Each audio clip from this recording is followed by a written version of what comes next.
Okay, good morning to everyone. This is Justin Talk News PH. At good morning din sa ating mga OFW everywhere in the world. Good morning, good evening, good day sa inyong lahat na nasa labas ng ating bansa.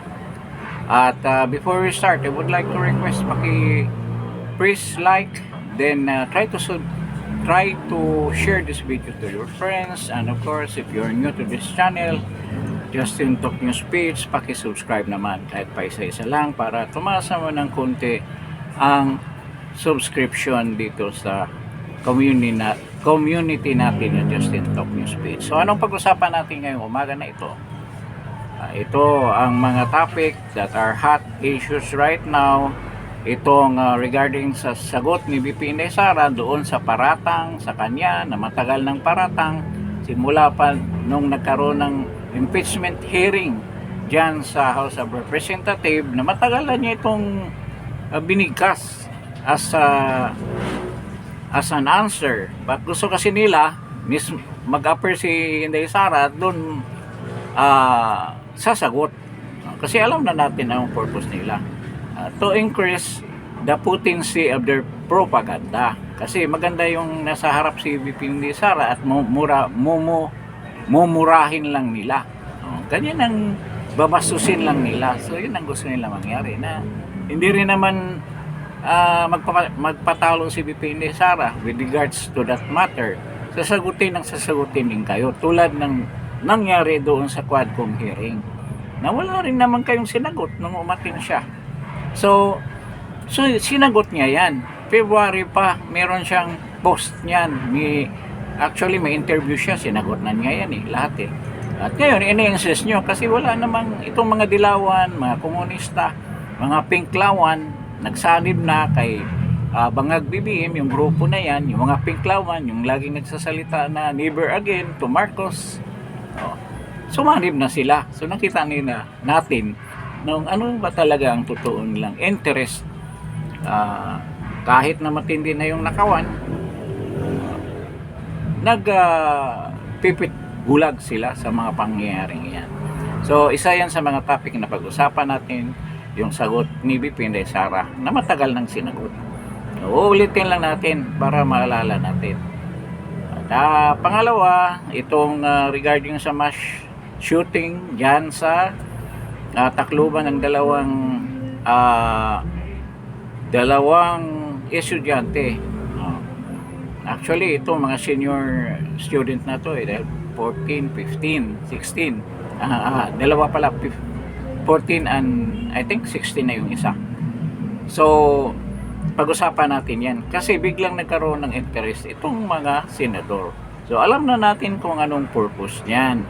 Kasi sumali si Erwin Tulfo sa usapan. At of course, itong pabida na si Risa Ontiveros na napabalita na susuportahan ni BBM sa pagtakbo niya na as president sa 2028. So, pag-usapan din natin yung tungkol sa sheriff. Actually, itong tungkol sa sheriff, ito ang una nating pag-usapan. So, ano ba yun ang gusto mangyari ng prosecution? Ipapatawag nila, particularly ito si Adjung. Pero si Adjung kasi hindi naman member ng prosecution team. Pero itong Muslim na ito, nakakaya sa ibang mga Muslim na talagang pinanindigan ng kanilang prinsipyo. Ito si Adjung, Muslim na walang prinsipyo ito Walang hiyang Muslim ito. Kasi ang pamilya din yan, involved din naman dati ng mga korupsyon dyan sa Lanao. That's common knowledge dyan. At ito, isang produkto ito si Adjung. Generational corruption yan nangyari sa kanila. At ito si Adjung, gusto niyang ipatawag yung sheriff. Dahil daw, gusto niyang ipakita, I don't know kung inadapt po ito ng prosecution team, na ipatawag yung sheriff na sinapak ni VP Inday Sara. Dahil nga, mayroong kabalastugan na ginawa. Kasi ganito yon.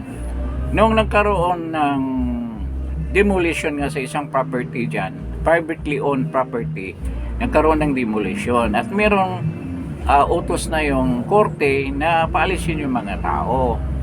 Ngayon, nakiusap si VP Inday Sara kasi medyo magulo ang sitwasyon, medyo mainit at baka it will result into a bloodshed. So, gustong i-prevent ni VP Inday Sara. Kaya kinausap niya yung sheriff na yan na hintayin siya. Kasi kausapin niya yung mga tao dyan, yung mga naninirahan dyan na gustong lumaban. Alam naman natin yung mga lugar na yan, pwedeng mayroong mga armado yung mga tao na yan. So magkaroon ng bloodshed dyan. So lalong lalaki ang problema. Kaya nag-intervene si VP Inday Sara. Sabi niya sa sheriff, hantayin mo ako para kausapin ko yung mga tao na yan na pinapaalis ninyo. So ang nangyari, papunta pa lang si VP Inday Sara, itong sheriff na to, nagdesisyon na gibain na niya yung mga bahay. Hindi niya hinantay si VP Inday Sara. Kaya nagkagulo. Initially nagkagulo. Nang pagdating ni Inday Sara, tinanong nga, bakit hindi mo hinantay? Hindi mo ako hinantay para kausapin ko yung mga tao. Ngayon, sinapak na niya. Kasi hindi man lang siya pinagbigyan na as mayor of the city, hindi siya hinantay para siya mag-appease doon sa mga tao na papalisin. So ang ginawa niya, talagang sinapak niya. So ngayon, nung nakita ng mga taong papalisin na sana, kumalma. Nakita nila, kinakampihan sila ng kanilang mayor.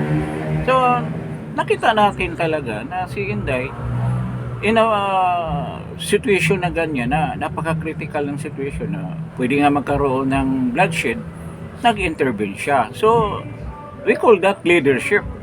Talagang isang leader na kayang niyang i-cool ang isang situation na napakainit. So meron siyang political will to do that. At ito, isang napakagandang quality sa isang leader. Ngayon, nang lumabag din pala sa batas itong sheriff dahil merong pwede pa mag-file ng MR yung mga naninirahan doon, motion for reconsideration, for 30 days bago sila paalisin. Wala pa silang motion for reconsideration na nakuha. Kaya may paglabag siya sa batas. Kaya na-dismiss yung kaso na yan. Yun na nangyari. So ito si Adyong, hindi niya alam ang sitwasyon. Gusto daw niyang mag-witness yan, yung sheriff na yan, para maipakita na may violent tendency. May tendency si Inday na mananakit. Kasi kinukunik nila ito doon sa kanilang charge of grave threat doon kay Bangag at kanyang asawa at kay Tambaloslos. Yun ang gusto nilang ipalabas. I-discuss natin yan doon sa sagot ni VP Inday Sara. So, gusto nilang i-connect yan na may violent tendency daw. Ganun ba yun? Kung ibig sabihin, wala kang particular na ginagawa na krimen, ang tendency pala, pwede ka masi-charge na krimen na yan. Di ba? Halimbawa, sabihin mo lang na gusto kong in one instance medyo violent ka, then the other instant ilang years na nakaraan, sabihin mo violent ka pa rin. Hindi naman yan ganyan ang behavioral pattern ng isang tao. May times talaga na nagagalit ka, may times na hindi ka rin galit. So ganyan ang dapat ang mag-determine yan yung mga nag-aaral ng behavioral sciences. Hindi ikaw at yung. At kung tutuusin mo, 2011 yan. 2011 nangyayari. Mayor pa si VP Inday Sara, ba't sinasama mo yan sa complaint ng impeachment? Diba? Nakasama ba rin yan sa charges? Sa original charges? Nakasabit ba yan? Nasama ba yan doon sa charges ng Sabalya? Saka yung isang charge, impeachment charge number 3 and 4? Siningit mo lang yan. Diba?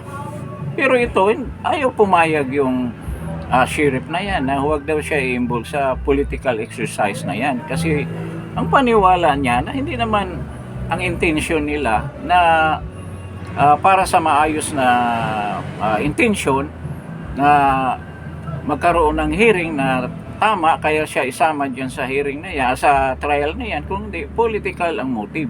Kaya ayaw niyang sumama dyan. Yan ang reason ng sheriff.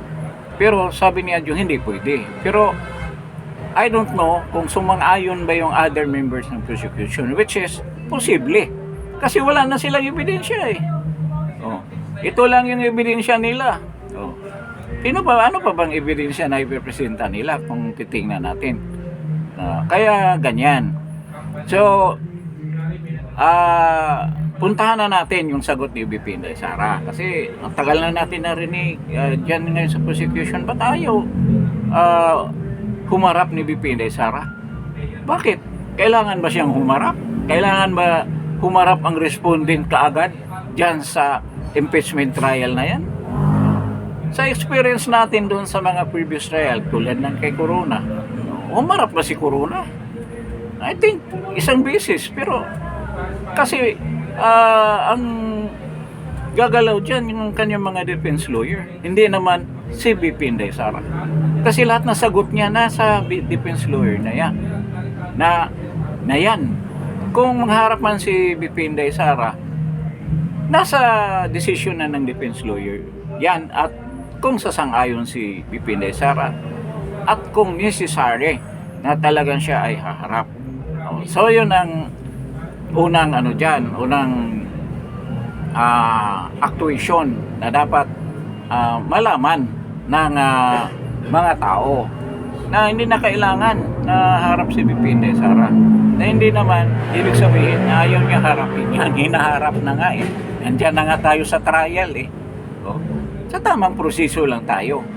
Ngayon, ano ba yung mga charges nila? Unang-una, yung grave threat na tinatakot daw si tinitreat daw si Lisa Tanas at saka si BBM at saka si Tambaluslos na gugurgurin. At may kung ano daw mangyari sa kanya, ito according to VP Inday Sara, in a question by a vlogger, anong mangyari ma'am kung sa'yo ang security mo? Sabi niya, huwag kang mag-alala dahil meron na akong kinakausap na tao na kung anong mangyayari sa akin, walang ibang paratangan kung hindi yung tatlo na yan. Yun ang sinabi ni VP Inday Sara, at gaganti yan para sa kanya. So, ang sagot niyan ni VP Inday Sara, sa kampo rin ni VP Inday Sara, na wala namang assassin. May nakita ba kayong assassin na magpatunay na si VP Inday Sara na inutusan niya yung assassin na yan? Nagugurgurin yung mga yan? Meron ba? Meron ba kayong pinipresenta diyan sa impeachment charges ninyo with regards to that accusation with the charge? Wala.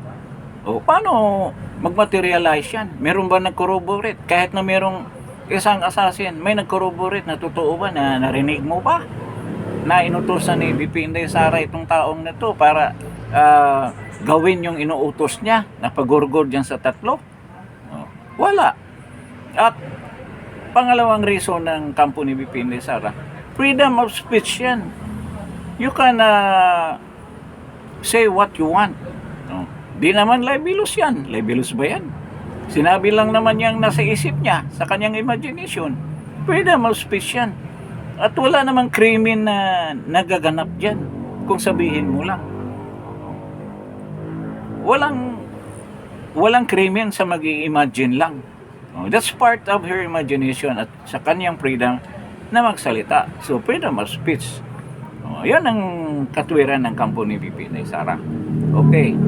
So, anong sunod na allegation?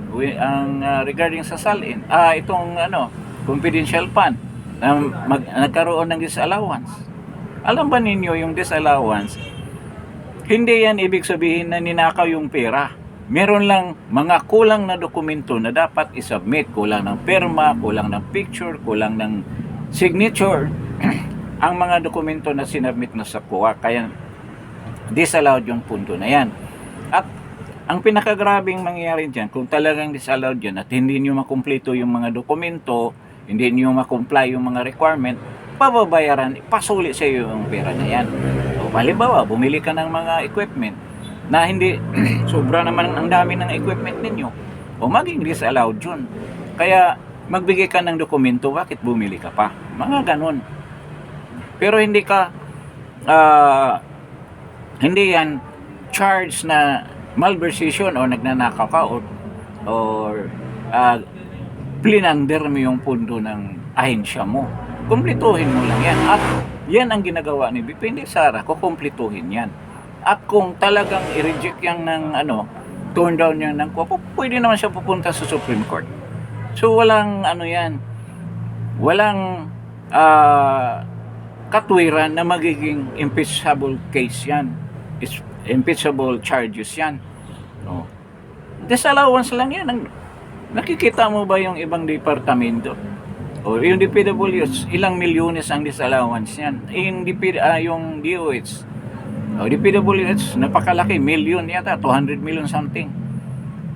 Billion o million ang disallowance yan. Ganon din ng DOH, normal lang yung disallowance na kailangan mo i-complete. Kaya kalokohan yung sinasabi nila na disallowed yung pundo dyan sa confidential fund. Wala lang silang mahanap na butas. Wala namang mabubutas kasi wala namang ginawang kalukuhan si BP Sara. So, wala yan. Laglag yung na yan, yung charge na yan. Tungkol naman sa salin, na kinonek nila doon sa ill-gotten wealth. Itong salin muna. Lumaki ang net worth ni BP Sara dahil sinama yung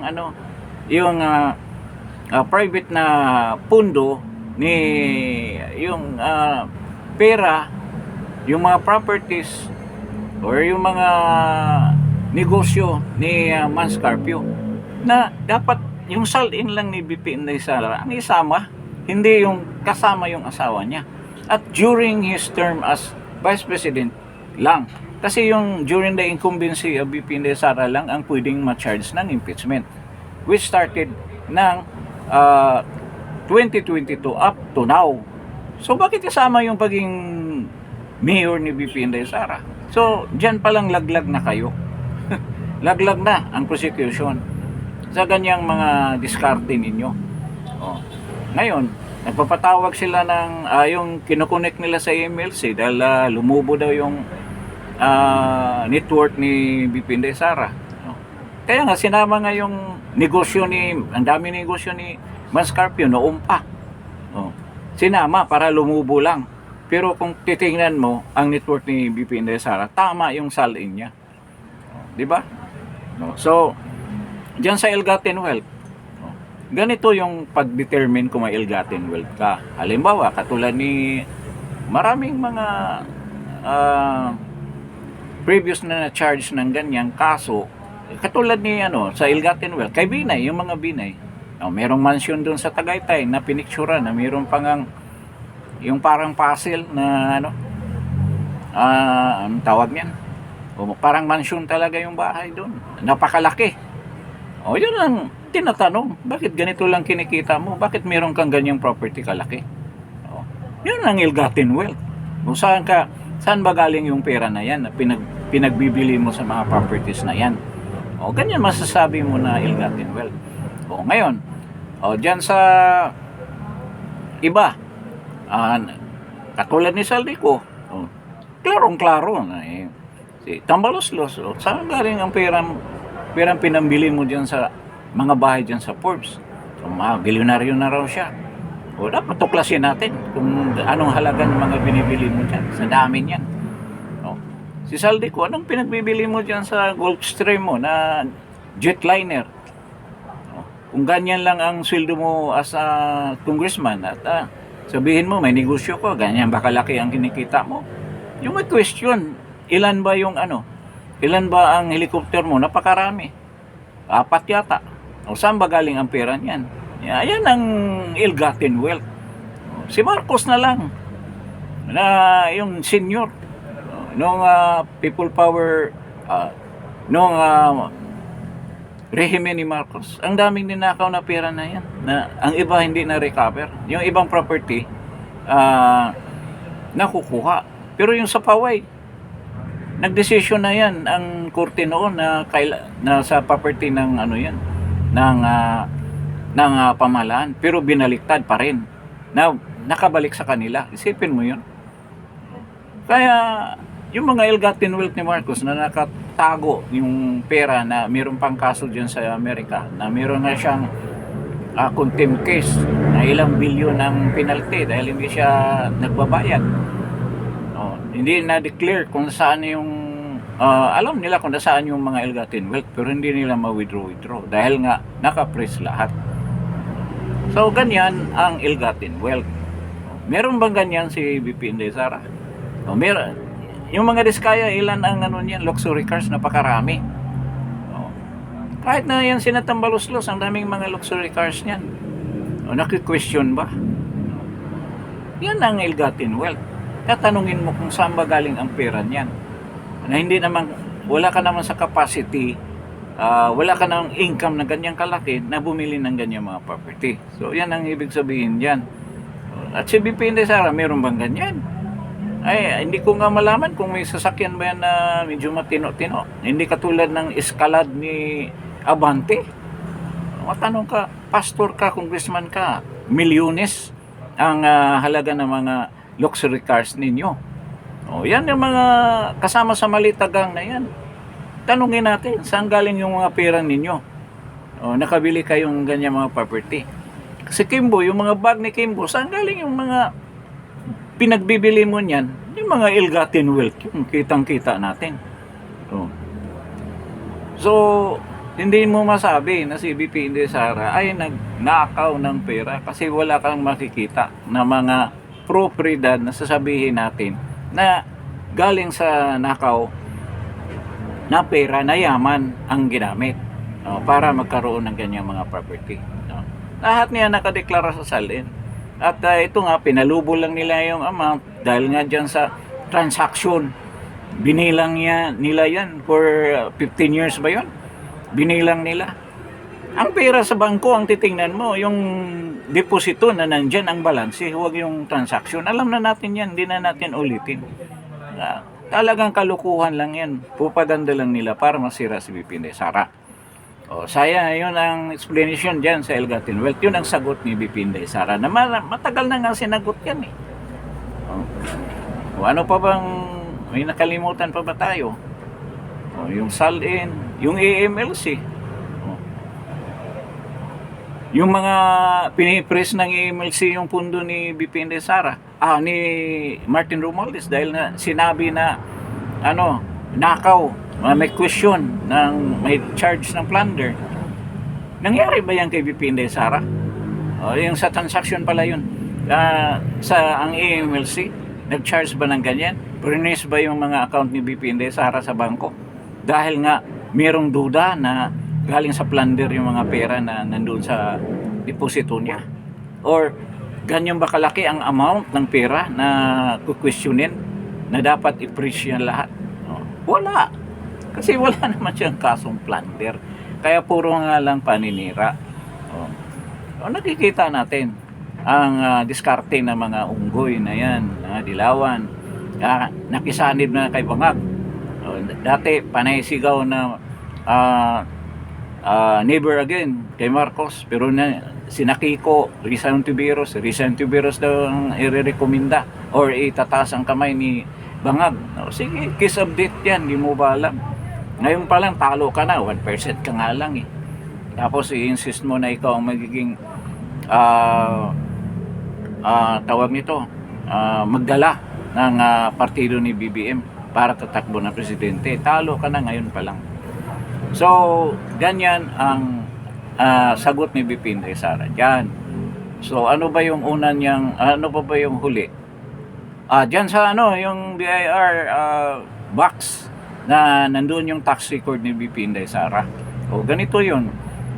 May charge ba kayo ng non-payment ni BP Inday Sara or hindi nagbabayad o kulang yung pagbabayad? Tulad ng ibang mga artista. Even Pacquiao, may kaso yan eh, na kulang ang binayad. I don't know kung na-resolve na ba yung kaso na yan. Mga artista, ang dami. Hindi ko lang pangalanan yung mga artista na ganyan. Usual yan na hindi nagbabayad ng taxes. Kini-question nila ang taxes nila. Si BP Inday Sara meron bang ganun na kulang yung binayad, no? At kailangan ibuksan yung box. Ba't kailangan yung buksan? May reklamo ba kayo doon sa hindi pagbabayad? No. Bakit buksan pa ninyo? I-prove muna ninyo na kayo ang nasa persecution, kayo ang nag-akusa, kayo ang mag-prove na siya ay guilty. Hindi yung depensa ang mag-prove na inosente si BP Inday Sara. Kayo mag-prove na guilty. At yun ang depensahan ng mga defense lawyer ni BP Inday Sara. I-disprove yan na hindi totoo na guilty si BP Inday Sara. O, yun. Bakit buksan? Mismo ng direktor ng BIR, alam niya na culpable siya ng violation sa tax code kung bubuksan niya yan. Ganun din ang AMLC. Pero ang AMLC kasi nadala sa sa malita rin kaya ganyan ang nangyari. Bakit buksan ninyo yan? Buksan nyo, madidimanda talaga kayo ng violation sa tax code. Criminal case yan, kaya delikado ang lagay ninyo dyan. Kaya hindi talaga binuksan ng direktor. Kaya ito naman, si Dilema, kailangan buksan daw para mamarkahan. Ginawa mong tanga yung mga defense lawyer. Ginawa mong tanga. Anong akala mo? Bakit bubuksan yan? Bukod sa bawal yan, ano bang ebidensya na makukuha niyo diyan na nagbabayad ng taxes o paano ngayon? Tama naman yan doon sa salin niya, nagbayad naman siya ng taxes o anong demanda ang gusto niyo yung ipataw sa kanya? So ganyan lang yan. So itong mga to talagang naghahanap ng propaganda kasi wala na talaga silang ebidensya. Doon sa walang lusot yan kahit anong magic ang gagawin ninyo. Ito nga, gusto nila babaan yung denominator dyan sa number of senators na bubuto. Nakalagay sa 1987 Constitution na talaga lahat na senador na nakasaad dyan sa Constitution, kung ilang senador yan, 24 nakalagay dyan. Hindi lang nakasaad dyan sa provision na yan, na all members of the Senate. Doon ang basihan. Yun ang baseline, sinasabi pa ng iba. Yun ang basis kung ilang senator i-extrapolate ang number ng 2/3, which is 16 sa 24. Sinasite nila yung Cuenco, yung dating pinagkaguluhan. Sa quorum lang yun. At iba ang provision ng 1935 Constitution. Iba ang number of senators at ang mga condition doon iba kaysa ngayon. Ang nakasite sa ibang constitution natin 1987, kahit nga wala dito, binibilang pa nila as senator. Yung iba nagsasabi na wala daw sa jurisdiction, pero kahit na wala sa jurisdiction, kung hindi ka pa na-expel, hindi ka pa na-expel, talagang kasama ka pa rin sa number of senators na nandyan. Kaya 16, kahit na 20 na lang ang senators, kahit 18, kahit 22 ang senators na may iwan, 16 pa rin ang kailangan para ma-convict ang isang impeachable officer. Pag 15, hindi na pwede. Kasi below the 16 number na yun ang allowed na 2/3 na pag-impeach ng isang impeachable officer tulad ng isang vice president. So ganyan ang totoong interpretation ng konstitusyon. Maraming mga legal expert, yung iba sabi na hindi, ito si Carpio yung sinasabi na kung 20 na bumaba din, hindi yan. Maraming kasama dyan mismo sa bumuo dyan sa 1987 Constitution nagsabi na yan ang interpretation ng batas para hindi ma-manipulate, magamit sa politika, na adjustable yung number of denominator, ang baseline ng saan i-base yung 2/3. Naka-fix yan, talagang sinadya daw yan na 16, 2/3, 16 ang denominator ang number of votes para ma-impeach ng isang impeachable officer para hindi magamit sa politika, na yun na ngayon ang ginawa ng administrasyon na ito ni Bangag.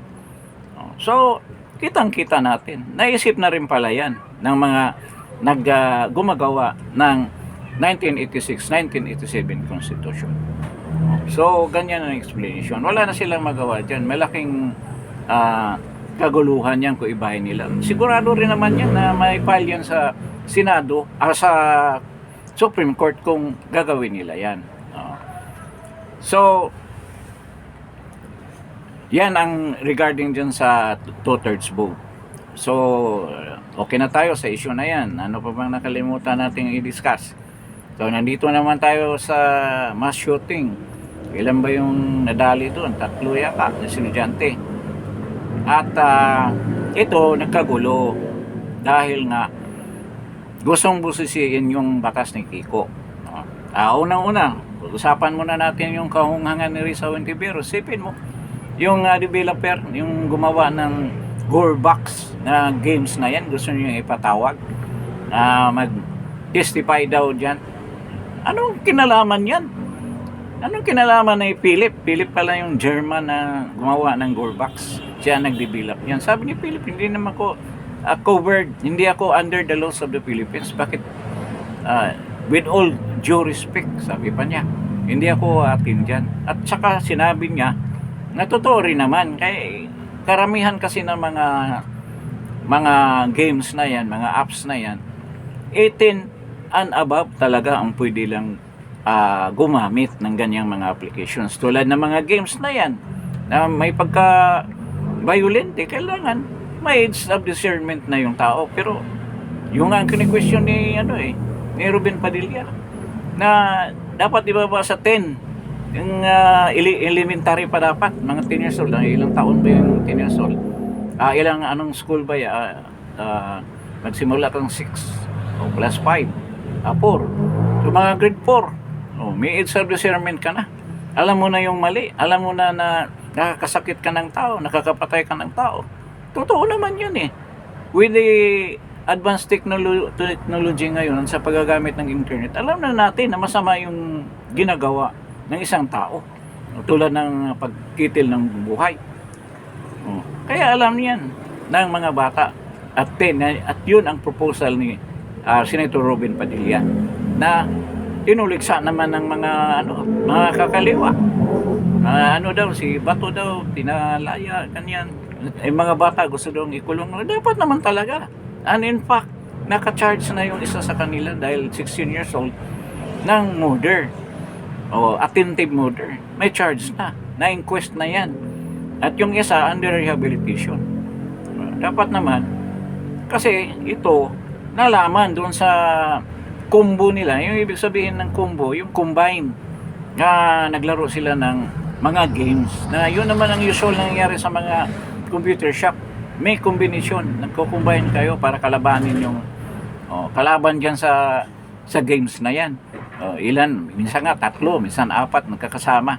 At doon nakikita nila doon na nag-uusap itong dalawa, na sinasabi nila na aware sila diyan sa batas ni Kiko Pangilinan na walang kakwinta-kwinta. Juvenile justice law na yan na mismo tinuligsa ni President Duterte, na kahunghangan niyang ginawa ni Kiko. Bobo ang gumawa ng batas na yan. Di ba sinabi ni President Duterte yan? Ito yung resulta ngayon. Mga bata mismo ang nakaalam. Hindi nyo alam dyan sa Guadalupe noon, marami dyang nagnanakaw sa Santa Cruz, sa mga lugar na mga blighted areas. Yung mga bata, inutusan niya ng parang mga sindikato at may mga dalang mga birth certificate yan na mag-attest na sila ay minor, under 15. Kasi si Kiko tinaas yan eh. I think noon 12 yan eh. Ginawa niyang 15. Kasi daw, inosente pa yung mga bata na yan. Tingnan mo ngayon, ano nangyari? Alam na mga bata. Kaya yung ibang nagnanakaw, pumapasok ng mga akyat bahay ay may dalang birth certificate. Pag mahuli sila sa pulis, pinapakita niyan. Mamang pulis, hindi niyo ako pwedeng ikulong dahil ako ay isang minor. Ipapakita. Tinuturuan. Alam na mga bata na yan na makakalusot sila sa batas. At yan ang ginamit. At alam ng dalawa na yan na involved dyan sa mass shooting dyan sa San Jose National High School sa Tacloban. Kaya malaking kaunguhangan talaga ang ginawa ni Kiko Pangilinan. Na noon pa yan eh. Kaya noon pa, kapanahon pa ni Noynoy, maraming against yan sa kapanahon ni Digong ni President Duterte. Hindi ko malaman bakit hindi na iba yung batas na yan. There was a move before na talagang magkaroon ng revision, i-revise yung na yan, batas na yan, nababaan. Ito nga, nagkaroon ng interest yung mga senador. Ito si Risa Ontiveros, kaya nga magpa-hearing daw siya. Diyan sa Senado, with that topic. At si Erwin Tulfo, sinabi niya na kailangan tingnan natin yung batas with regards to that. Gamitin niya yung Blue Ribbon Committee. Pati ba naman ikaw? O ito, ginamit mo lang para malihis ang investigasyon dyan sa flood control scandal. Ba't tayo mo imbestigahan yung mga Marines? Ba't tayo mo ipatawag? Di ba? Ba't tayo mo ipatawag yung dagdag na mga Marines na nagwi-witness? Ayaw mong galawin. Ba't ito na naman, pakialaman mo naman yung juvenile justice law ni Kiko Pangilinan na magkaroon daw ng resolution yata na ibahin niyang age of discernment na yan from 15 to 10 na proposal ni Robin Padilla. So kitang-kita natin na talagang sinakmal mo kaagad na ito na isa sa mga paraan na malihis natin ang pag-iisip ng mga tao, ang kanilang pagtuligsa dito sa flood control scandal. Pero nagkakamali ka. Nagsisimula na ang pag-uulan, nagsisimula na ang pagbagyo dito sa bansang ito. At yan ay malaking reminder doon sa mga biktima dati, at reminder ng mga tao na halos ang buwan nalubog sa baha. Hindi yan malilimutan ng mga tao. Huwag niyong magpakampante na malimutan na yung pagnanakaw nyo. Darating ang panahon na mananagot kayo dyan at hindi na niyo mapigilan ang mga investigasyon na yan, at kayo involved dyan ay siguradong mapaparusahan. Darating yan at paiksi ng paiksi ang panahon, paiksi ng paiksi ang pagkakataon ninyo na makaalpas dyan sa pagnanakaw na yan, na mananagot dyan sa mga pangyayari yan. At malapit na yan. At ito, patuloy na labanan natin para hindi tayo maligaw dito sa mga diskarte ng mga tuta ni Bangag. Ito, talagang sinakmal nila kaagad. Alam nila na ito ng paraan. Na kakapalpakan din naman ng kasama nila. Yung nga, maraming mga bata ngayon na kasama na sa mga akyat bahay bugak na may mga dalang birth certificate. Kaya talagang dapat ibahin yan.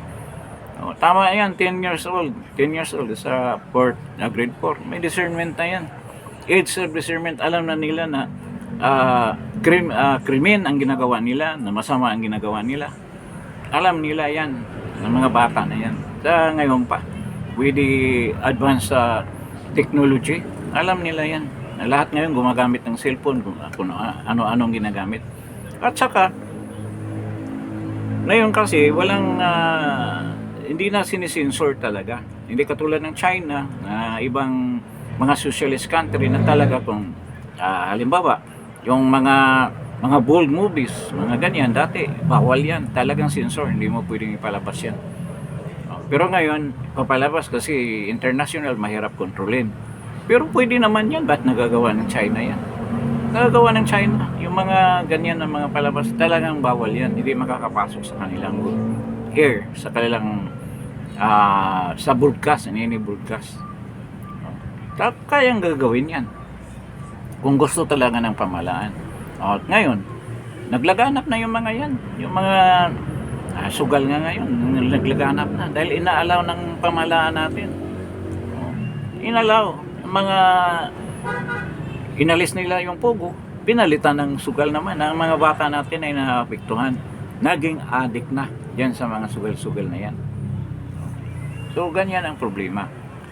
So, ito nga, bantayan natin ang mga galawan ng mga senador na to at hindi natin lubayan ang pagtuligsa sa kanila dyan sa flood control na ginawa nilang pagnanakaw. Lagi natin ipaalala, kumusta yung flood control, Erwin Tulfo? Hindi ba hindi ba tayo magkaroon ng investigasyon dyan? Kalimutan na lang natin yan. Hindi mangyaring makakalimutan namin yan. Dahil tuwing bumabaha dito sa amin, dito sa mga bayan sa paligid ng Metro Manila at sa mismong Metro Manila, kung bumabaha, maalala namin ang ninakaw niyong bilyones na dapat sana ay makapigil sa mga baha na yan. Kasama na doon sa Cebu, yung mga naano doon sa mga flash flood doon. Maalala ninyo yan, kaya hindi makakalimutan yan. Okay, so halos na-discuss na natin lahat. So hanggang dito na lang tayo siguro dito sa episode na to at maraming salamat. Lalo na doon sa mga bagong nanonood dito. Sana naman mag-subscribe kayo, pagpindot ng subscribe at yung notification bell para notify kayo anytime na may bago tayong podcast. So maraming salamat at ingat lang at God bless sa inyong lahat. Salamat po.